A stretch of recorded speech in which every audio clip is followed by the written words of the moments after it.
One of the lines in the American national anthem claims that the US is the land of the free. If this is the case, why then has the US president had to take measures to stop US-based social media companies from blocking certain posts and adding fact-checking polls to posts to check their authenticity? Yet the very same man who has revolutionized the notion of presidential Twitter diplomacy has signed an executive order banning the likes of Twitter and Facebook from blocking tweets of himself and others that the snowflakes of cyberspace deem unsuitable. For Trump, the sticking point is the total control of one or two entities that has caused him to question the privacy and freedom of speech that people who use the services have. Thank you very much. We're here today to defend free speech from one of the gravest dangers it has faced in American history, frankly. And you know what's going on as well as anybody. It's not good. A small handful of powerful social media monopolies controls a vast portion of all public and private communications in the United States. And we know what they are. We don't have to name them.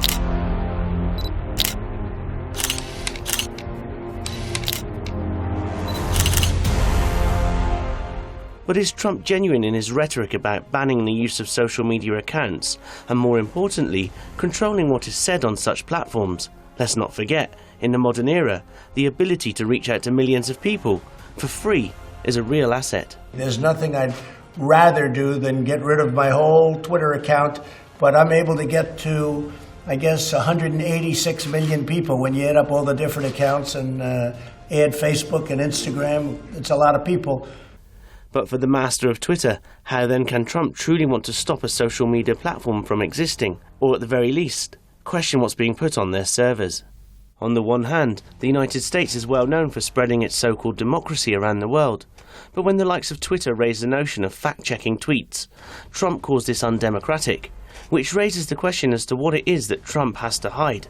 Or is facts that twisted that he feels that by checking them would be a breach of democracy and freedom of speech? The choices that Twitter makes when it chooses to suppress, edit, blacklist, shadow, ban, are editorial decisions, pure and simple. They're editorial decisions.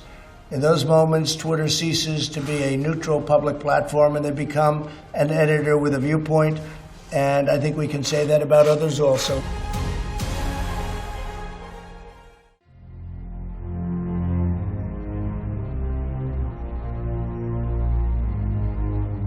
Is it the case that the Trump government wants to use its powers to control one of the most important and widespread arenas in the world to convey its message just prior to a presidential election following a disastrous year so far? President Trump is right to embrace social media platforms as a way for him and ordinary citizens to share their news and views without being filtered by traditional media. And the president has used it quite effectively, especially on Twitter. So all that is good, and we've supported the president in so many other ways, but we think he's on the wrong track here. Not only has Trump himself placed some monstrous bloopers online, but at the same time, in true Trump and ironic fashion, he blames everyone else for putting fake news onto the web, yet carefully remembers that he needs that medium too for his 186 million followers. There's so much fake news, it's disgraceful.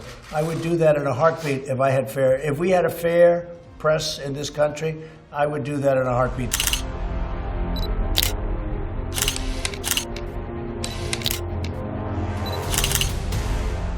For Trump, the power of the social media outlets is all too much, as he claims they control what is being said online and to the world.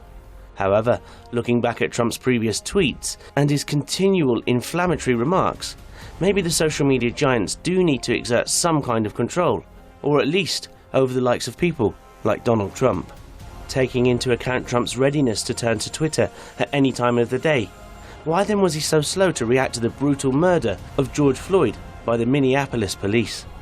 The reaction from around the world, and more importantly from within the United States, has shown that people will not tolerate racially motivated murder, and hence why the volatile protests we've seen have started to spread out across the United States, who have had to turn to the National Guard to protect certain areas.